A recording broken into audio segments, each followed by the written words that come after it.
Rasil TV, untuk Islam yang satu. Bismillahirrahmanirrahim. Alhamdulillahirrabbilalamin. Allahumma sholli ala Sayyidina Muhammad wa ala ali Sayyidina Muhammad. Ikhwan dan akhwat yang dirahmati Allah Subhanahu wa taala yang dapat meraih kami lewat televisi Rasil via YouTube atau lewat radio. Assalamualaikum warahmatullahi wabarakatuh. Semoga dalam keadaan sehat dan yang sedang di perjalanan jangan lupa hati-hati dan patuhi protokol kesehatan, jangan lupa. Alhamdulillah Ikhwan dan akhwat, siang hari ini Bincang Rasil menghadirkan tamu istimewa kita, guru kita yang kita sayangi semua, Umi Irena Handono. Kita sapa terlebih dahulu. Assalamualaikum warahmatullahi wabarakatuh, Umi. Alhamdulillah, waalaikumsalam. Olin, apa kabar? Alhamdulillah, berkat doa Umi sehat. Semoga Umi juga di sana sehat semua ya Umi, keluarga juga. Amin. Amin, insya Allah. Ikhwan dan akhwat, insya Allah di edisi siang hari ini pada hari Rabu 26 Agustus dan bertepatan dengan 7 Muharram 1442 Hijriah, insya Allah Umi akan membahas seputar keberkahan. Dan perlu saya informasikan bahwa siaran yang Ikhwan dan akhwat ikuti pada siang hari ini merupakan siaran tunda atau siaran rekaman, sehingga untuk kesempatan kali ini tidak kami buka lain tanya dan jawab. Mudah-mudahan tetap berkhidmat menyimaknya dan diskusi kami tetap mewakili pertanyaan-pertanyaan yang ada di benak Ikhwan dan akhwat. Tema kita pada siang hari ini ya Umi, negeri yang mendapat keberkahan dari Allah. Masya Allah Umi. Ini merupakan harapan kita semua Umi ya, tinggal Amin. di negeri atau negara yang mendapat berkah dari Allah. Amin, amin, amin. Sepertinya negara kita paling termasuk yang cocok loh dapat keberkahan dari Allah. Tanahnya Sudah dapat subur. Umi kira-kira Umi? Sayangnya belum. Masya Allah.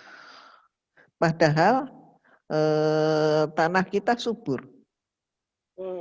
Sampai ada nyanyian kan, tongkat dilempar jadi tanaman. Plus. Terus sungai, laut melimpah hasil ikannya. Sehingga ada nyanyian juga, nenek moyangku orang pelaut, gitu kan.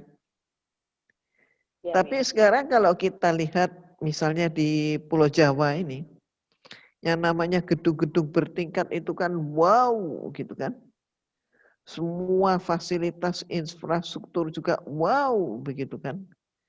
Dan bandingannya di negara lain kalau kita berbicara tentang petani. Petani itu sekaligus pemilik tanah yang dia bercocok tanam. Maka petani itu orang-orang kaya. Tapi sayangnya sampai hari ini di negeri kita, yang namanya petani itu miskin. Memang dia memiliki tanah, tapi akhirnya dia jual tanah itu, dan dia menjadi buruh tani di tempat yang dulu tanah dia miliki. Menjadi buruh. Jadi keadaannya nggak ada orang yang apa namanya, orang yang kaya.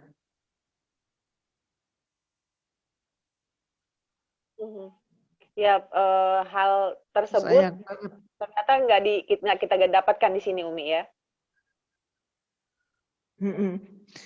Sekarang ya nggak dapat ya, mudah-mudahan kedepannya kita dapat.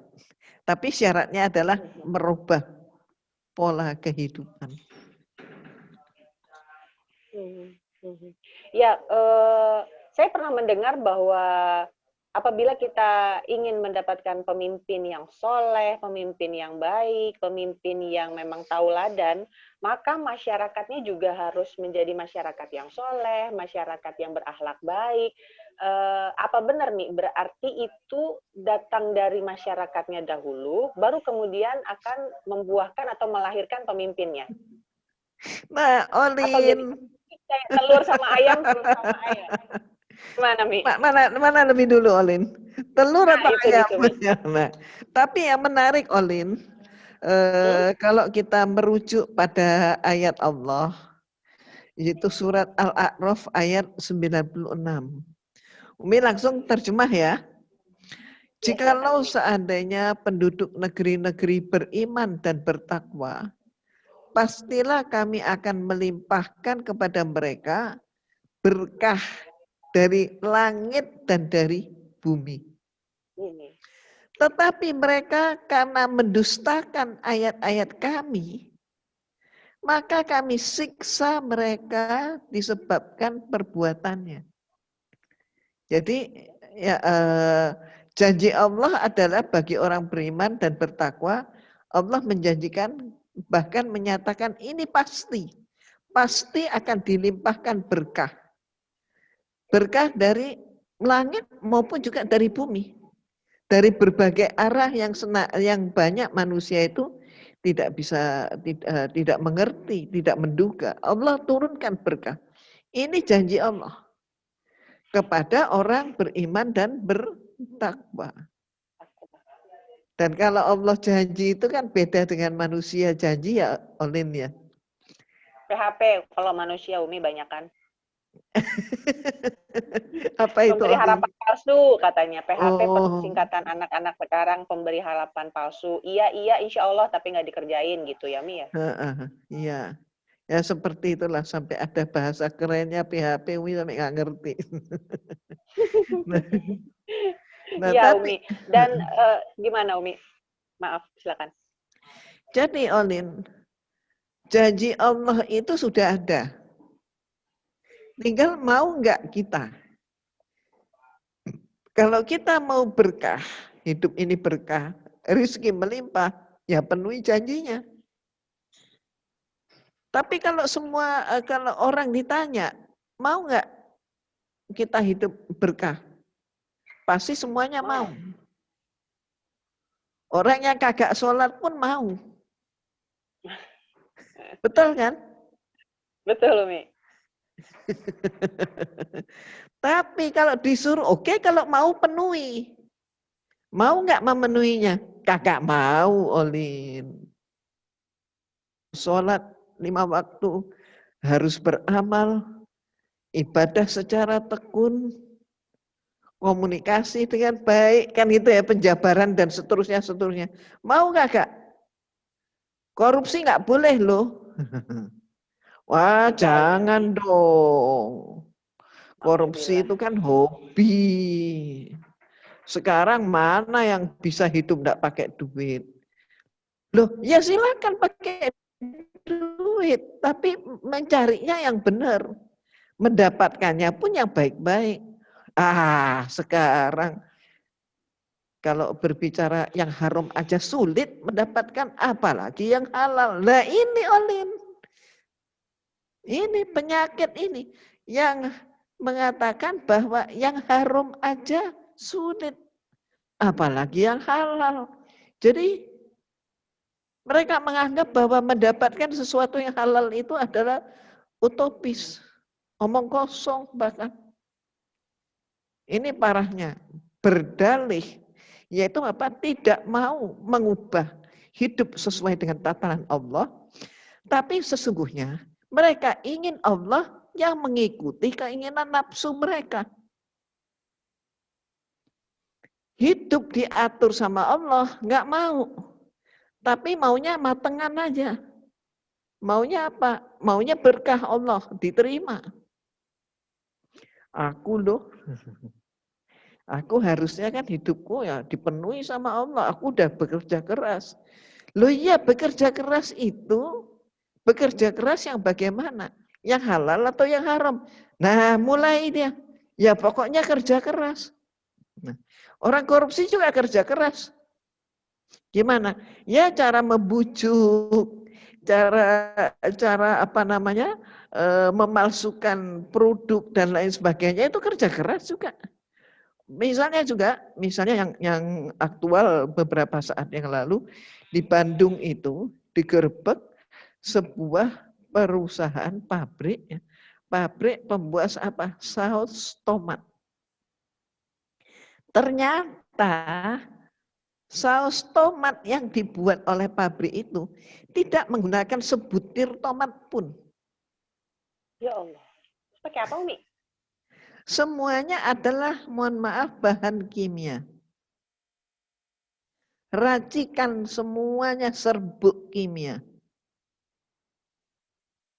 Dan itu kemudian labelnya, botolnya itu di label apa? Tomat, buah tomat, begitu bagus-bagus. Tapi satu buah tomat pun tidak ada. Dan kemudian pabrik ini sudah menebarkan produk itu seluruh Indonesia. Dan pangsa pasarnya siapa? Terutama nih anak-anak kecil dan remaja. Jadi siapa? Termasuk anak-anak sekolah itu pasar utama. Jajanan-jajanannya pakai saus tomat. Anak-anak kan senang itu dengan warnanya. Warna pun ya itu semua cat, pakai cat yang tidak direkomendasikan oleh kesehatan, semuanya dipakai. Nah, apakah mereka orang itu tidak bekerja keras? Bekerja keras. Memalsukan segala macam itu bekerja keras. Nah, lalu bagaimana? Nah, dalam Islam diatur. Bekerja keras silahkan. Tapi secara baik dan benar. Secara halal istilah kita. Ini yang penting. Sehingga tidak sampai merugikan orang lain. Coba kalau semua orang berbuat yang seperti itu. Tidak ada pemberantasan. Ketika ada penyimpangan-penyimpangan dilaporkan yang dilapori kemudian ditutup dengan uang. Mohon maaf, semua diselesaikan dengan uang. Semua diselesaikan dengan uang. Halal apapun haram. Akibatnya apa? Negara kita bukannya mengundang berkah Allah, tapi justru sebaliknya. Mengundang datangnya laknat Allah. Maka di dalam surat Al-A'raf ayat 96 tadi dikatakan, mereka yang mendustakan ayat kami, maka kami siksa mereka disebabkan perbuatannya. Siksa Allah itu macam-macam. Negeri kita ini negeri yang kalau bahasa lain gemah ripah loh jinawi. Ya kan? Negara yang demikian melimpah. Semua tanah pun subur, air pun berkah, kan begitu. Ya, dengan peribahasa dan nyanyian Kus Plus tadi, rasanya aneh gitu loh. Kok semuanya serba begini? Ini kita perlu introspeksi. Tanpa Umi menjabarkan sendiri, tanpa Umi jabarkan lagi, insya Allah kita sudah tahu bagaimana yang terjadi di negeri ini. Kalau dalam Islam dikatakan bahwa air itu adalah karunia Allah. Ini contoh saja, satu contoh. Air karunia Allah. Air itu adalah pemberian Allah untuk kehidupan seluruh makhluk. Tapi mohon maaf di negeri kita, air pun harus beli. Betul enggak? Olin beli enggak? Betul, Umi. Mau Beli, minum Umi. aja beli. Mohon maaf. Banyak penyimpangan-penyimpangan yang terlihat. Jadi rasanya, mohon maaf, Umi 2 tahun yang lalu, Umi ke Bosnia. Bosnia bukan negara kaya loh. Gedung-gedung di Bosnia dibanding dengan gedung-gedung di Jakarta, mohon maaf, kalah. Jakarta jauh lebih mentereng. Masih terasa bekas perangnya ya, Umi? Oh, terasa. Sampai hari ini kalau kita mau mendapatkan selongsong peluru mulai dari yang sekian sampai yang sekian ada. Ada. Terus gedung-gedung bekas penyiksaan, pembantaian, pemerkosaan, semua ada. Terus pemandangan yang umum di mana-mana di berbagai tempat adalah apa? Adalah kuburan. Itu Bosnia. Ketika Umi ke Sarajevo, terus kemudian bus yang Umi tumpangi itu berhenti di sebuah tempat persisnya di jantung kota. Jadi Umi sampai di sana, ternyata apa? Tempat orang minum. Terus ngapain gitu kan? Ya sebelah sana itu pertokoan. Terus ngapain orang ngambil minum? Terus dijelaskan itu adalah air minum gratis yang disediakan pemerintah untuk seluruh masyarakat. Kemudian Umi cicipi. Ternyata apa yang terjadi? Air minumnya itu air mineral ternyata. Lah kalau kita satu botol mineral berapa itu harganya? Paling murah. Yang berapa mili, Mi? Nah, Ya, artinya beli gitu. kan? Artinya beli Iya, Mi. kan? Mereka enggak gratis. Ya. Padahal negaranya, negara Bosnia sekali lagi bukan negara kaya. Ya. Negara Tapi berkembang ya, Umi. ya, tapi itu pun, tapi di kita sampai air pun dijual. Terus kemudian kalau zaman Umi masih kecil dulu, Olin ngalamin enggak itu? Itu ibu-ibu biasanya meletakkan di depan teras atau di apa namanya? Di batas pagar rumah itu diletakkan apa? Kendi. Oh, Kendi. buat nampung air hujan, Umi. Bukan nampung air hujan sayangku. Kendi Ya. itu diletakkan di situ itu untuk apa? Untuk menyediakan orang yang berjalan, orang lewat mau minum. Tapi hari ini coba Olin masuk ke pedesaan. Semua itu tidak ada.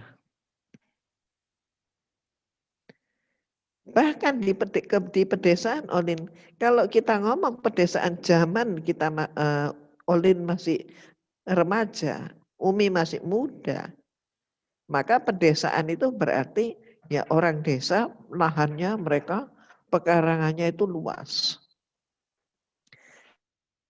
Orang desa pun hidupnya itu mohon maaf, ada bahkan yang seperti di Gang Kelinci. Gang Kelinci di Jakarta. Ya mepet-mepet. Lalu mohon maaf kalau sudah begini, marilah kita bertanya, jadi kesejahteraan mereka seperti apa? Tidak ada lagi ceritanya, ngambil gratis itu tidak ada.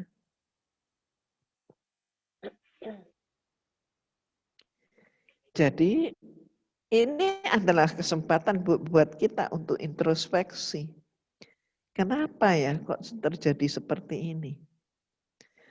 Nah, oke, kita lihat yang dari sisi yang lain, yaitu dari kehidupan bermasyarakat. Lalu tata kelolanya bagaimana? Tata kelola masyarakat bagaimana? Mohon maaf, kalau zaman Umi masih muda dulu, ngurus KTP yang ngurus aja. Walaupun zaman Umi itu sudah ada namanya tip hadiah. Selipan. Apa? Apa Olin? Selipan. Lip. Selipan. Diselipin gitu ya. Ya, itu selipan.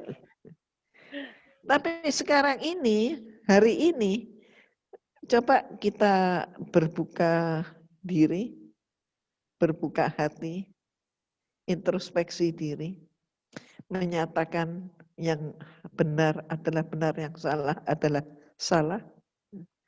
Coba dengan jujur. Ngurus apa yang nggak pakai duit? Zaman Umi, masih remaja dulu, tidak ada anggaran untuk itu. Tapi sekarang, zaman sekarang, apa yang nggak perlu duit?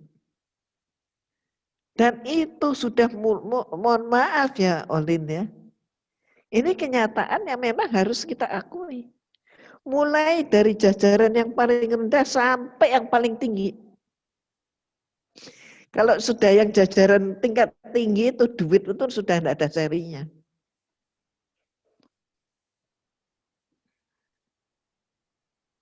Apalagi sekarang sampai ada istilah kan.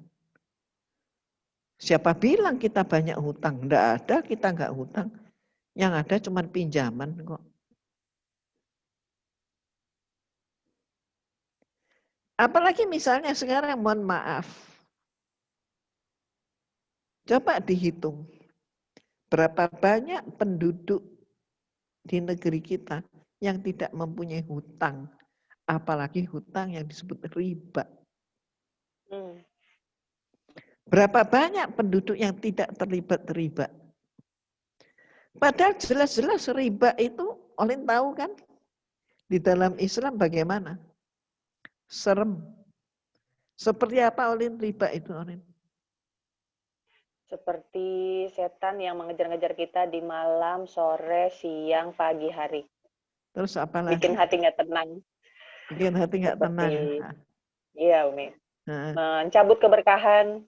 Ya, dan riba itu sampai diumpamakan seperti seseorang yang menzinahi ibu kandungnya sendiri. Serem kan? Tapi kemudian ketika seseorang perlu uang, mohon maaf, dengan mudah saat ini untuk ambil pinjaman bunga berbunga, riba.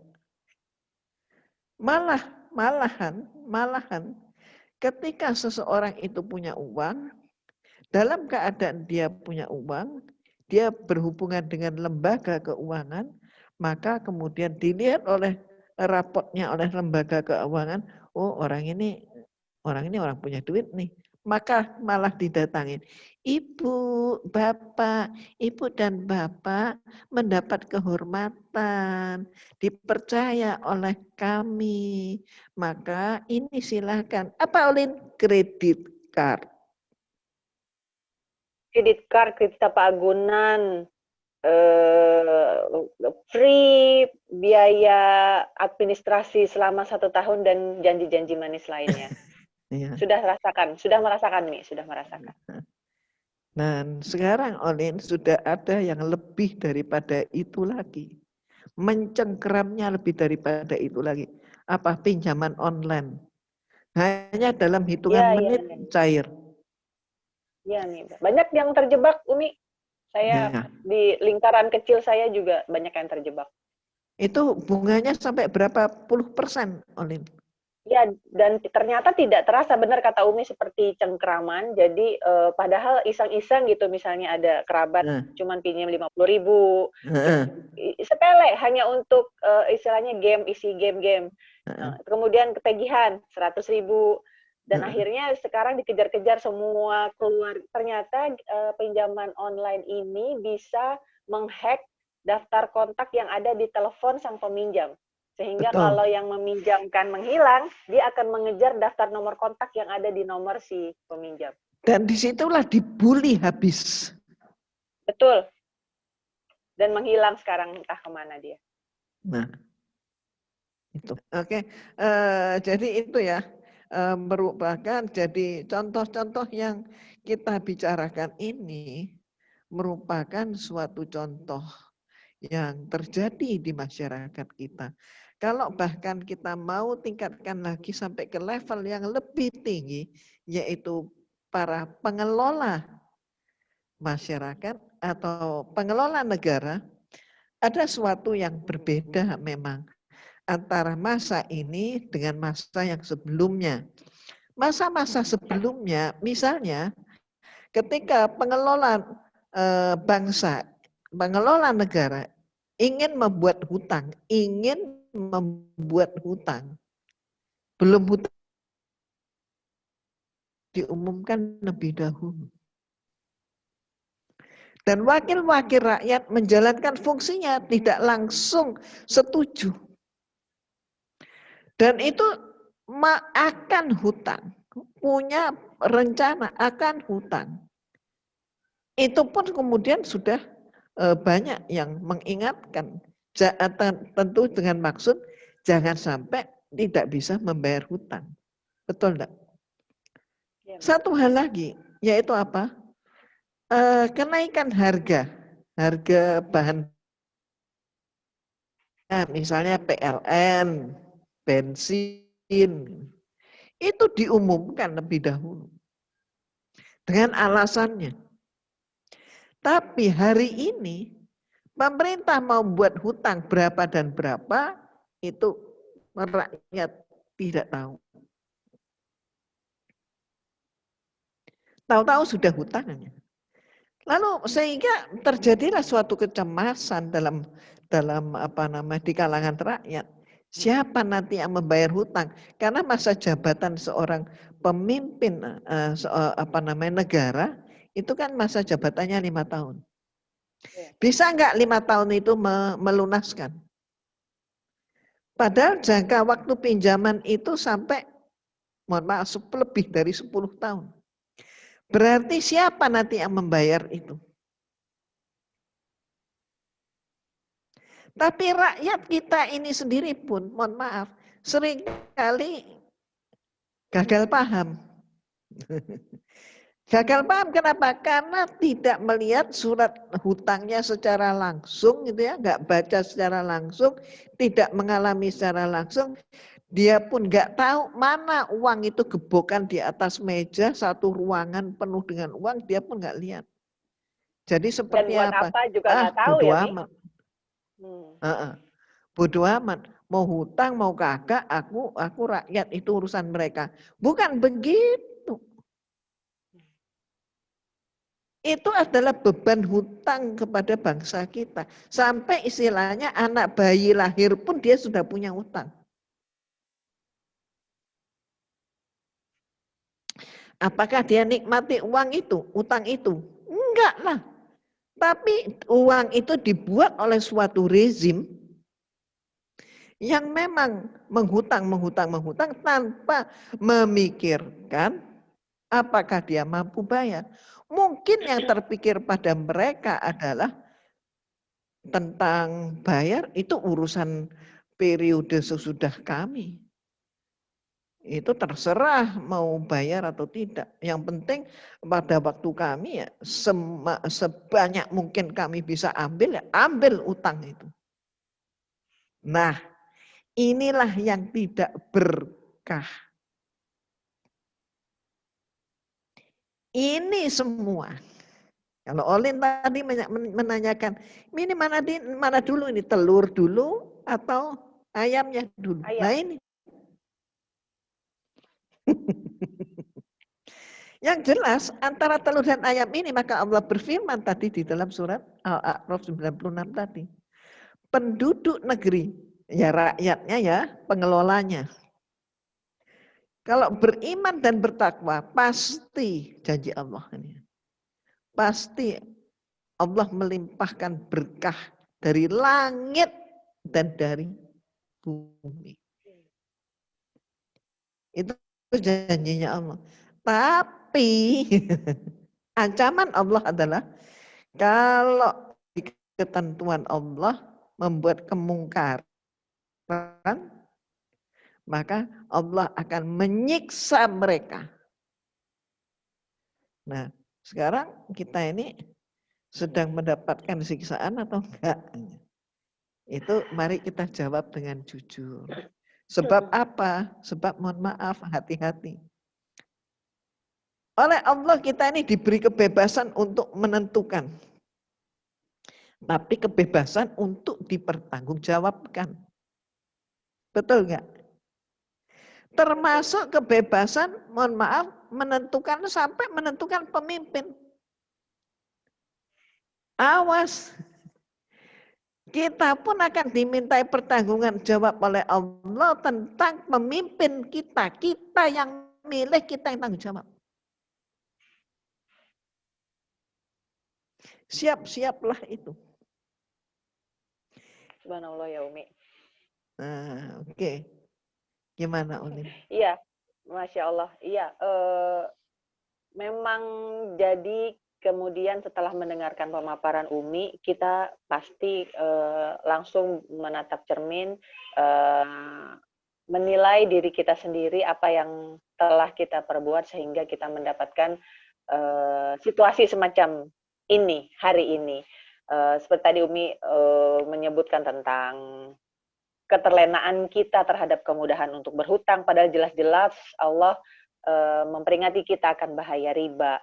Kemudian akhlak kita yang jauh dari karimah, akhlak yang tidak lagi berpatokan terhadap sunnah dan mencontoh kesayangan kita semua Nabi Muhammad SAW, dan masih banyak lagi. Umi, saya akan ambil jeda karena kita akan mendengarkan nasyid yang akan diputarkan oleh Rasil. Namun Umi jangan kemana-mana, nanti kita akan kembali setelah nasyid berikut ini Umi ya.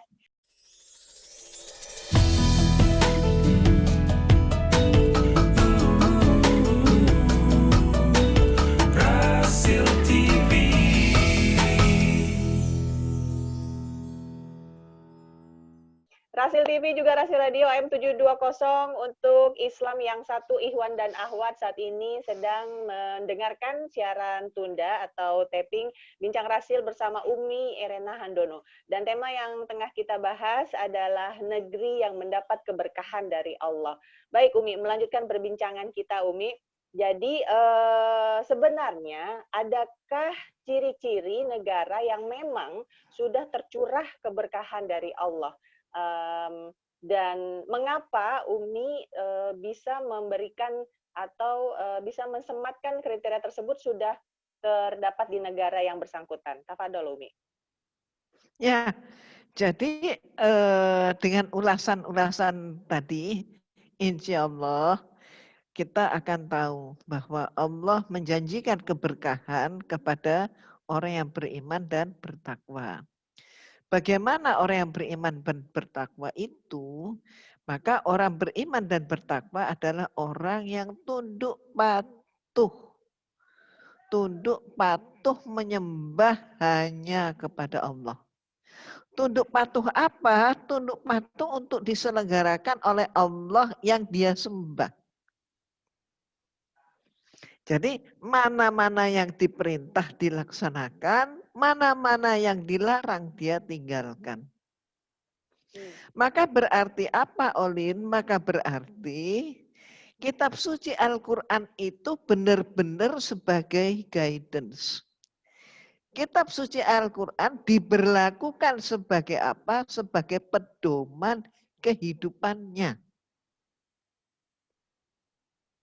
Oke. Itu ya. Jadi kalau seorang misalnya, seorang pelajar, seorang mahasiswa menggunakan Al-Quran sebagai kehidupannya berarti apa? Mulai pagi dia bangun, yang pertama adalah yang diingat adalah Allah, kemudian dilaksanakan oleh dia dengan mulai sholat, mulai subuh sampai dengan sholat seterusnya. Minimal sholat wajib 5 waktu dilakukan. Semua yang diperintah oleh Allah, yaitu tholabul ilmi, dia lakukan. Semua yang diperintah oleh Allah termasuk dalam berinteraksi dengan orang tua dia lakukan. Apa? Hormat santun pada orang tua. Kepada saudara-saudara dan adiknya lakukan interaksi dengan apa? Interaksi yang baik sebagai keluarga yang sakinah, mawadah, warahmah. Ya. Terus bagaimana dengan di kampus, bagaimana dia bergaul? Bagaimana kemudian dia jajannya, memanage uangnya yang diberikan oleh orang tua kepada anak. Jajannya kayak apa? Jangan sampai anak meminta kepada orang tua, kemudian hasilnya adalah untuk, mohon maaf, pacaran. Jadi orang tua juga cari duit dengan berkeringat untuk biaya pacaran anaknya. Naudzubillah min dzalik. Terus gaya pacarannya yang dimaksud pacaran gimana? Sekarang ini mohon maaf, yang namanya nilai kegadisan tidak seperti zaman Umi. Saat ini mencari seorang gadis yang memang betul-betul masih gadis, dalam arti kedokteran pun dibuktikan dia gadis, itu sulit. Kenapa? Karena ada suatu penyesatan pemikiran yang sudah diadopsi, yang menyatakan ngapain nikah? Pacaran itulah waktunya untuk saling mencoba. Mencoba apa? Ternyata mencoba pemikiran, peradaban, dan termasuk mencoba peradaban. Peradaban yang mana? Coba fisik.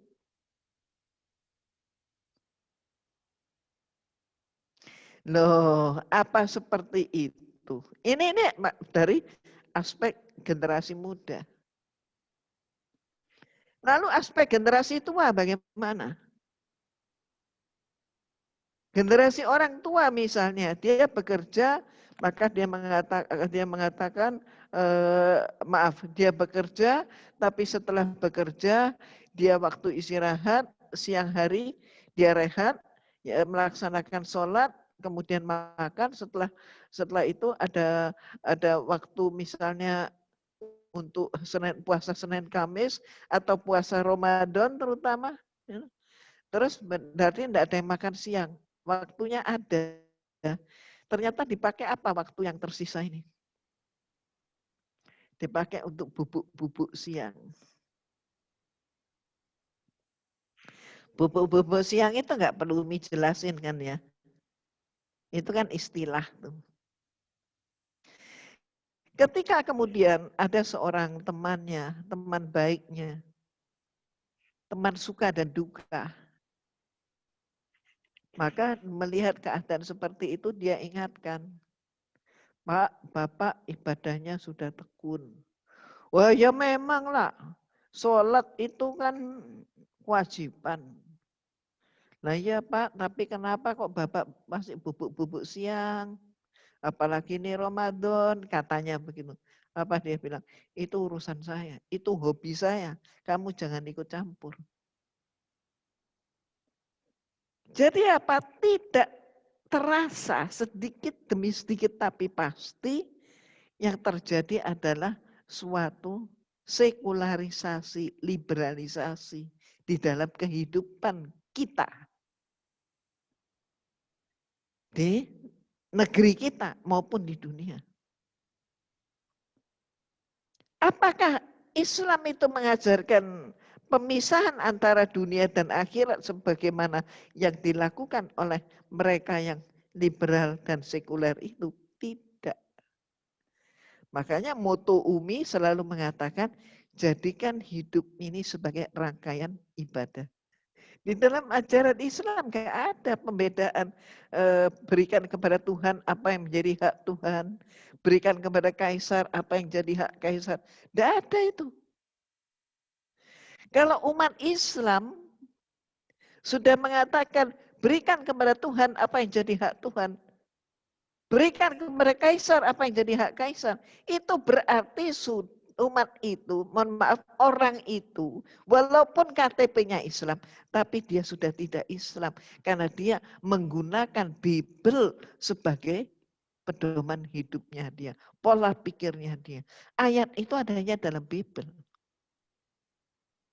Jadi kalau ada orang yang ber-KTP Islam, dan dia memahami bahwa berikanlah kepada kaisar apa yang jadi hak kaisar, dan kepada Tuhan apa yang jadi hak Tuhan. Berarti dia memisah. Wilayah akhirat itu wilayahnya Tuhan. Wilayah dunia itu wilayah kaisar. Maka untuk wilayah Tuhan, ya dia sholat. Setelah sholat dia bubuk siang. Kenapa? Wilayahnya kaisar. Kaisar nggak ngelarang kok. Jadi undang-undang di negeri kita pun tidak melarang seorang itu mempunyai hak asasi manusia.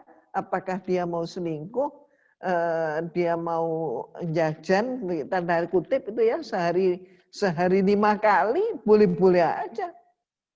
Asal mau sama mau. Nah kalau misalnya istrinya kemudian menangkap menemukan ya, memergoin suaminya, membawa masuk perempuan lain ke dalam rumahnya, terus di mana dia gampar perempuan itu, maka perempuan itu akan lapor polisi. Dan kemudian dia terkena apa? Terkena delik, ya nih, terkena apa? Terkena delik penganiayaan. Si istri ini malah menjadi tertuduh penganiayaan terhadap perempuan lain yang dimasukkan oleh suaminya ke kamar tidur mereka. Perlakuan tidak Nah, terus menyenangkan ya, Mi? perzinahan, terus perzinahannya itu bagaimana? Ya mau sama mau kok. Sepanjang mau sama mau itu bukan berzina, katanya. Jadi apa yang terjadi? Sesungguhnya ini mereka-mereka ini sudah melakukan persekongkolan untuk makar kepada Allah dengan cara apa? Mengubah ketentuan dan hukum Allah. Merasa enggak ini? Dan akhirnya seperti ini masyarakat kita. Banyak laki-laki yang mempunyai will, banyak perempuan yang juga punya will. Apa? Ya untuk seneng-seneng aja deh. Kalau di rumah kan kita ketemu dengan yang resmi. Tapi kalau di luar rumah ya udah. Kan yang penting nggak dibawa pulang. Nah awalnya seperti itu. Lama-lama bawa pulang beneran. Kira-kira Olin ngerasa nggak bahwa ini suatu yang pincang gitu? Rasa sekali, Mi. Apalagi kalau kita duduk kemudian meluangkan waktu untuk mendengarkan berita-berita seputar yang terjadi di negeri ini. Banyak hal-hal yang tidak pada tempatnya menurut penilaian kita, yang kemudian kita merasa yang benar jadi salah dan yang salah malah jadi yang diterapkan gitu, Mi. Ya, ternyata istilah itu benar-benar terjadi di masyarakat kita sekarang ini. Yang benar jadi salah, yang salah jadi benar. Iya. Ya kan? Itu ternyata bukan cuma omong kosong, terjadi benar-benar. Terus yang paling ngeri apa? Nama kita. Umi punya Irena binti Handono. Berarti apa? Irena anaknya Handono, gitu kan? Bapak Handono. Ya, Iya. Pak Handono, gitu kan? Gitu. Jadi silsilah itu jelas. Betul. Nah, awalnya apa? Orang kita kemudian awalnya menerima, mengadopsi peradaban Barat, maka nama Irena kemudian, Suami. apa saya adalah anaknya suami, kan enggak benar nih. Maka mohon maaf, apa yang terjadi? Ternyata Olin, kalau kita masuk ke negara-negara yang katakanlah negara adidaya yang saat ini wow begitu ya. Yang orang kemudian bergemilau sampai pemikirannya diadopsi. Peradabannya apapun yang mereka buat diadopsi. Baik barat maupun juga di wilayah timur. Kalau barat kita tahu, misalnya siapa? Sebut Amerika. Kalau timur siapa? Misalnya saja sebut bintang film Korea. Apapun yang diperbuat bintang film Korea diikuti. Sampai makanannya, kebudayaannya, apa aja, Mi? Betul. Cina pun begitu sekarang. Bener nggak? Iya ya, Mi ya? Iya, na'udzubillah. Ya kan? Semua barang-barang semuanya dari Cina. Terkikis sudah rasa nasionalisme kita pun terkikis. Tidak ada bukan cuma barang, Mi, penyakit juga impor dari Cina, Mi. Deh. Sampai segitunya ya. Ya, Mi. Ya kan? Subhanallah. Ya, Umi. Jadi kita semua, terutama Olin saya menangkap bahwa memang kita nggak boleh teriak-teriak, meneriakkan, mana ya Allah, kenapa berkahmu belum turun ke negeri ini? Karena ternyata kita masih terjebak oleh kebiasaan-kebiasaan yang tidak Islami. Yang Allah perintahkan malah kita abai, malah kita merasa, ya gitu yang benar seperti Umi bilang, kebiasaan kebanyakan orang mencantumkan nama suami di belakang namanya, itu jadi sesuatu yang tren dan nggak apa-apa, ya nggak apa-apa lah dipakai, padahal kan itu Modern. bukan betul, bukan cara yang tepat ya Umi. Namun masih ada harapan ya Umi, kita berbenah diri sehingga Allah tidak memalingkan berkahnya dari negeri ini Umi. Ya, Olin, Umi mau bicara lebih ke dalam dikit boleh? Silakan Umi. Nah, jadi bin ini kan dianggap ke Arab-Araban. Ya. Oh, oke. Oke. Ya, Jadi bin, oke, Mi. binti itu bukan ajaran Islam, tapi dilabel oleh mereka. Baik. Bukan ajaran Iya, Islam, tapi dilabel ke Arab-Araban. Iya. Ada rasa tidak senang, ada kelompok masyarakat yang memang tidak senang dengan Islam, maka mengatakan, oh ini Arab. Gitu kan? Ya. Nah, inilah cara menggeser. Menggeser apa? Menggeser pemikiran. Dan banyak orang kita yang terjebak. Dulu orang demikian, mohon maaf, periode yang lalu orang demikian khawatir PKI bangkit. Orang juga tidak senang dengan PKI. Kenapa? Jejak rekamnya memang tidak menyenangkan. Itu ya. Tapi hari ini dengan sengaja digeser. Ya. Digeser. Jadi komunisme dipertentangkan dengan apa? Tidak Islamisme dulu, enggak. Tapi dipertentangkan dengan khilafah. Khilafahisme. Ini kan lagi trendy nih di masyarakat kita. Seolah-olah khilafah itu adalah sesuatu yang bentukan baru. Orang yang ingin makar teroris. Teroris, radikal, radikul. Oke kan? Nah, tapi gesernya gitu. Gesernya begitu. Padahal sebenarnya yang ingin dihancurkan siapa? Islam. Mereka mengobarkan kebencian terhadap khilafah dengan siapa? Dengan sesama Islam. Jadi pinter mereka. Mereka nggak pakai tangan mereka sendiri, tapi yang dipakai adalah tangannya orang Islam sendiri.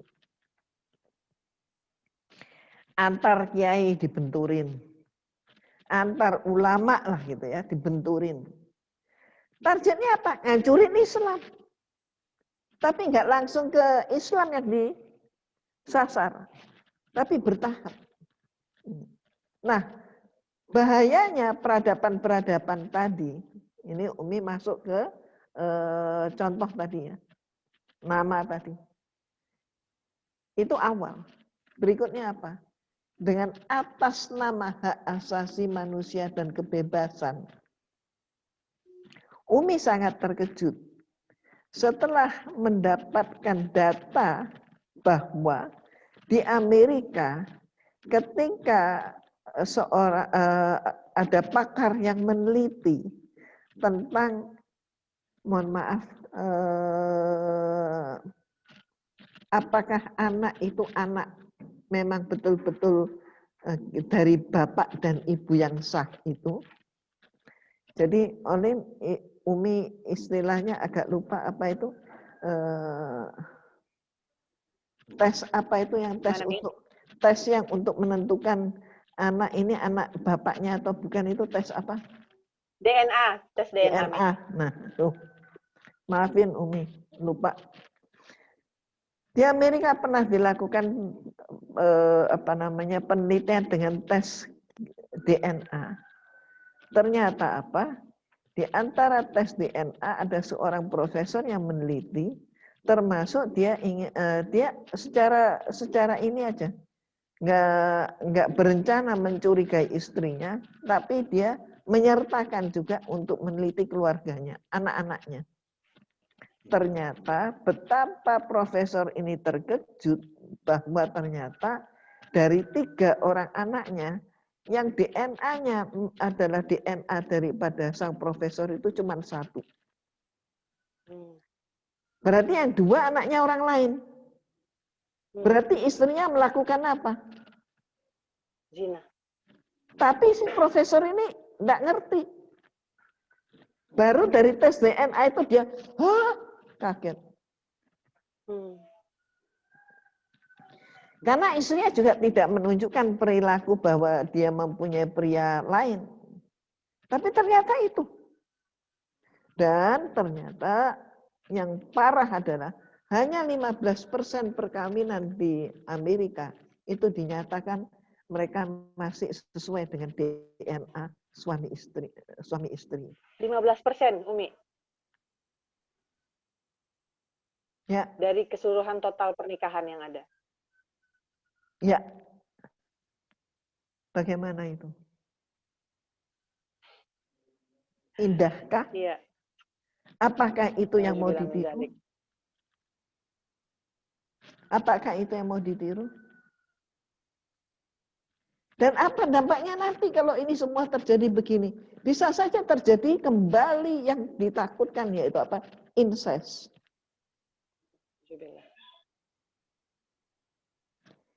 Jadi dengan mohon maaf, kebebasan yang Umi sebut kebebasan yang bukan bertanggung jawab tapi liar, bisa saja nanti suatu saat akan terjadi mode. Kan sekarang sudah ada mode, laki-laki senang dengan laki-laki, perempuan senang dengan perempuan.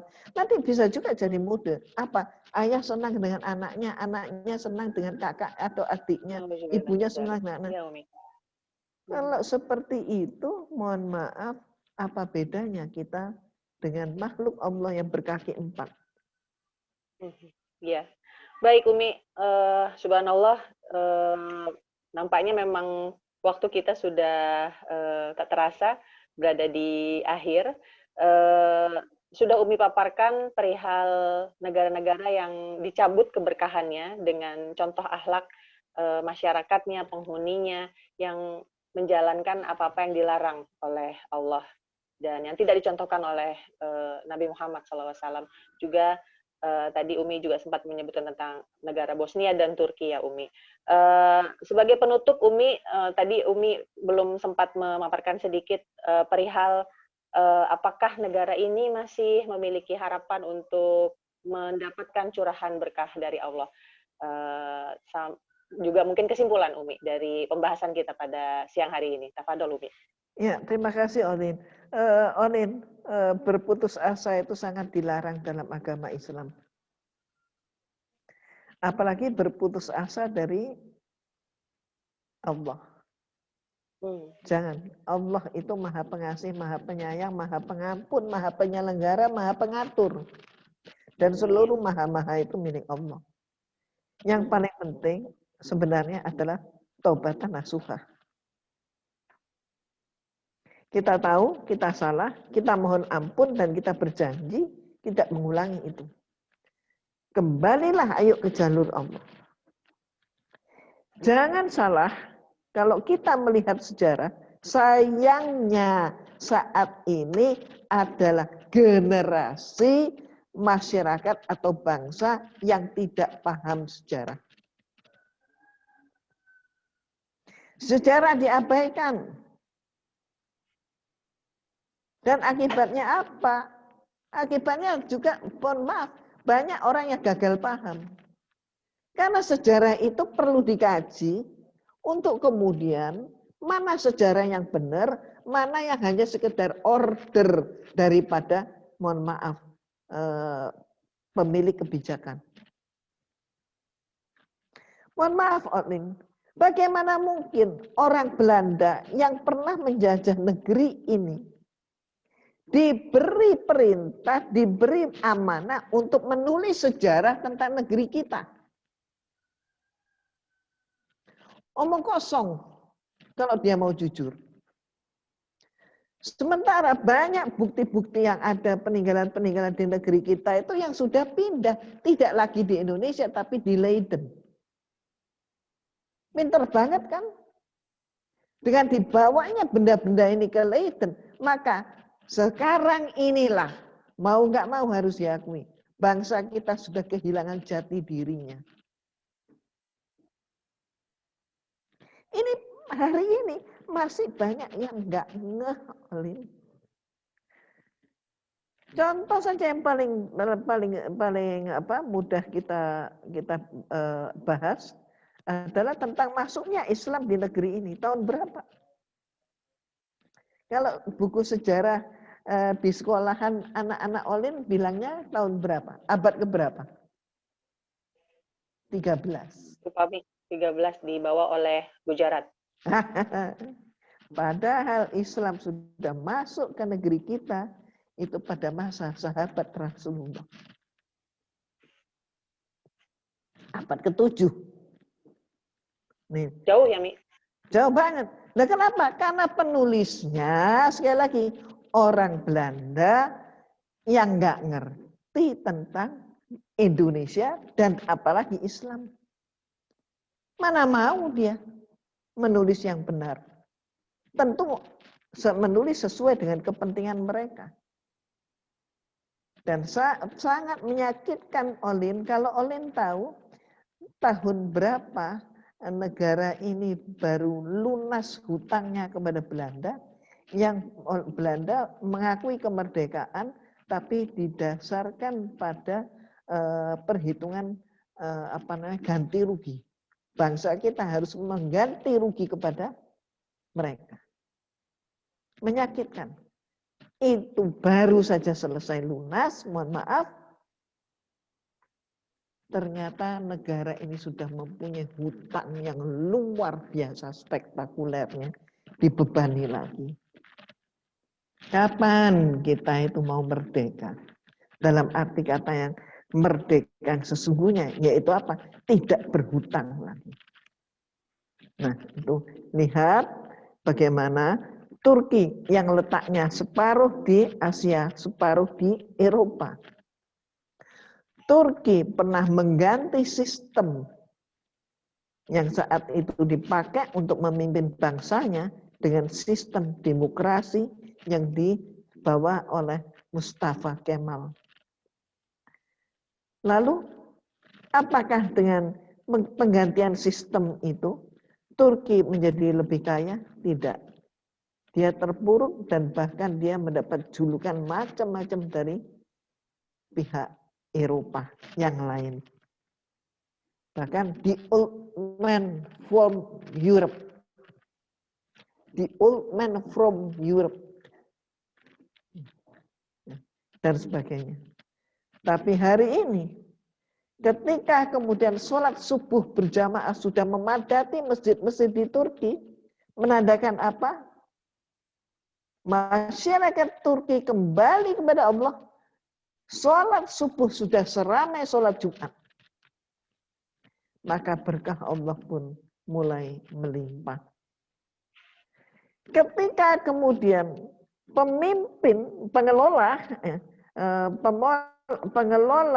negeri itu menyatakan bahwa kalau sampai terjadi suatu penyimpangan dan tekanan terhadap Palestina, maka dia akan mengirim pasukan ke Palestina. Kemudian Hagia Sophia. Dan ketika kemudian Hagia Sophia yang letaknya adalah di Turki, dikembalikan fungsinya sebelum menjadi museum, yaitu menjadi masjid, apa yang terjadi? Kemarin Umi mendapatkan berita bahwa Turki telah menemukan gas laut yang Umi sebut awal di pertama. Berarti apa? Berarti gelar negara adijaya akan beralih kepada Turki. Kenapa hal ini terjadi? Semata-mata karena mereka kembali menggunakan hukum Allah di dalam kehidupannya. Sholat subuh seperti sholat Jumat. Keinginan untuk membela sesama Islam, memberlakukan bahwa Islam itu ibarat satu tubuh. Satu tubuh sakit, seluruh tubuh tersakiti. Pemahaman ini yang mereka mulai pakai. Maka berkah Allah sudah melimpah. Apalagi kalau mereka memang betul-betul melaksanakan penyembahan kepada Allah sebagai satu-satunya. Dan melaksanakan hukumnya. Insya Allah, janji Allah akan terpenuhi. Itu amin. Amin, amin. Mudah-mudahan tertular kita ya Umi, apa yang dilakukan oleh negara Turki yang baik-baiknya, yang bagus-bagusnya bisa dijadikan referensi yang baik untuk negara kita. Amin. Umi dengan berat hati, nampaknya ini merupakan penutup. Terima kasih atas waktunya, terima kasih atas informasi dan ilmunya. Mudah-mudahan jadi penguat kita sebagai Muslim di negara yang sedang menuju keberkahan Allah, gitu aja ya. Yang positif ya Umi ya. Ya, Negara yang sedang menuju keberkahan Allah ya Umi ya, gitu. amin, amin, Mohon amin. doanya Umi, mohon doanya untuk saya juga, untuk para pejuang dakwah yang ada di Rasil. Mudah-mudahan kita semua sehat Umi. Terima kasih Amin. sekali lagi, dan Ikhwan dan Semoga Akhwat demikian. bermanfaat. Insya Allah bermanfaat besar, Umi. Baik, Ikhwan dan Akhwat, demikian perjumpaan kita di Ruang Dengar Ikhwan dan Akhwat perihal negara-negara yang mendapat keberkahan dari Allah. Mudah-mudahan ini menjadi informasi dan ibrah pelajaran untuk kita pada hari ini. Kita bisa mengambil hikmahnya, insya Allah. Saya Karolin, dan yang bertugas pada hari ini ada Atep. Mohon maaf apabila ada kendala-kendala teknis atau hal-hal yang kurang nyaman. Mudah-mudahan tidak mengurangi semangat kita untuk selalu meningkatkan diri dengan terus belajar. Terima kasih sekali lagi Umi, sampai ketemu lagi.